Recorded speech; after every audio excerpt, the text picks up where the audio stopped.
Аспек Джумашев служил в Красной армии с 7 ноября 1942 года, охраняя грузы в составе 74-го стрелкового полка 34-й стрелковой дивизии НКВД. С марта 1944 года он продолжил службу в 110-м стрелковом полку НКВД. Являясь кавалером ордена Великой Отечественной войны второй степени и обладателем медали за победу над Германией, Аспек Ата с честью прошел через все испытания войны и внес значительный вклад в развитие страны в мирное время.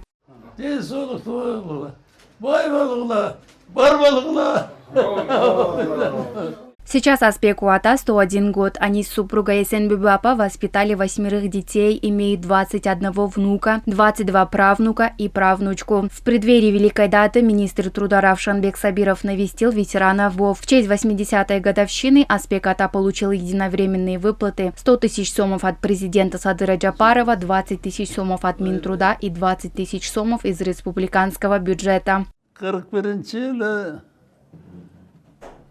В 1941 году началось строительство БЧК. Я тогда заканчивал 7 класс. Мы начали работать на стройке. Потом в 1942 году началась война. 8 сентября того же года пришла повестка. Мы были совсем детьми, школу даже не закончили. Мы делали все, что умели. Здравствуйте, с праздником! Также министр навестил Валентину Бережнову, блокадницу Ленинграда. Война застала ее 4-летней девочкой. Тяжелые блокадные будни она вспоминает отрывочно. Сейчас ей 88 лет. Более 30 лет трудилась в Бишкеке в сфере строительства. Была награждена знаком «Житель блокадного Ленинграда» и медалью «Ветеран труда». Свои медали и награды Валентина Александровна посвящает своей матери. Мама ее, бабушка, работала, где вот хлеб резали, вот. Ну, целый день, естественно, не было. Папа ее как забрали на Кировский завод. У него была бронь, потому что Кировский завод выпускал снаряды, выпускал продукцию для... Так он там и умер, потому что была тяжелая работа, был голод. Сами знаете, что это. Пальцы отрезало ему на станке. Поэтому вот как-то так.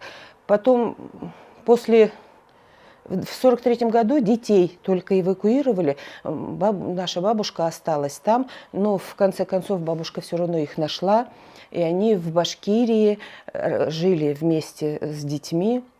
Ну, приходил вызов вернуться в Ленинград уже, когда сняли блокаду, но бабушка не поехала, потому что там уже ничего не было, ни дома, ничего, здесь уже прижились. По всей республике на текущий момент остались 32 участника войны. Это непосредственно ветераны ВОВ, а также блокадники и узники концлагерей. Министр труда Равшанбек Сабиров отметил, что государство оказывает им активную поддержку. Так, в этом году сумма компенсации взамен льгот была поднята с 7 тысяч до 10 тысяч сомов. Мы на сегодняшний день, на основании указа президента Кыргызской республики от 18 апреля 2025 года, мы должны дойти до каждого ветерана. Ветераны у нас остались очень мало. По всей республике их всего 32 человека остались. Я в рабочей поездке был в Джалабадской области. Там тоже, я посетил 2 ветеранов. И на сегодняшний день в Бишкеке, в Октябрьском районе, мы посетили Аспека Джумашева, нашего уважаемого аксакала. Ему на сегодняшний день 101 лет. Мы с ним посидели, поговорили, вспомнил он о своих подвигах. На сегодняшний день мы посетили Валентину Александровну, которая является блокадницей Ленинграда. Когда мы приезжаем, они вспоминают о своих подвигах во время Великой Отечественной войны. В Октябрьском районе Бишкека на данный момент проживают 6 ветеранов, 3 участника войны, 2 узника концлагеря и 1 блокадница Ленинграда Валентина Бережнова. В настоящее время со стороны администрации, со стороны социальных работников постоянно мы проходим, каждый раз спрашиваем. Сегодня мы поздравляли с юбилеем, с 80-летием, и увидели, и всегда мы это замечаем, что они всегда охвачены заботой своих детей, внуков, и также со стороны социальных работников.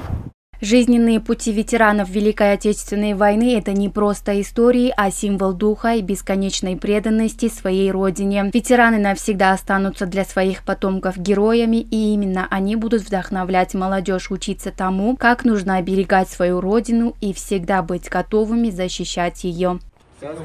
Аймерим Назарова, Джашылык Исаков, ЛТР Бишкек.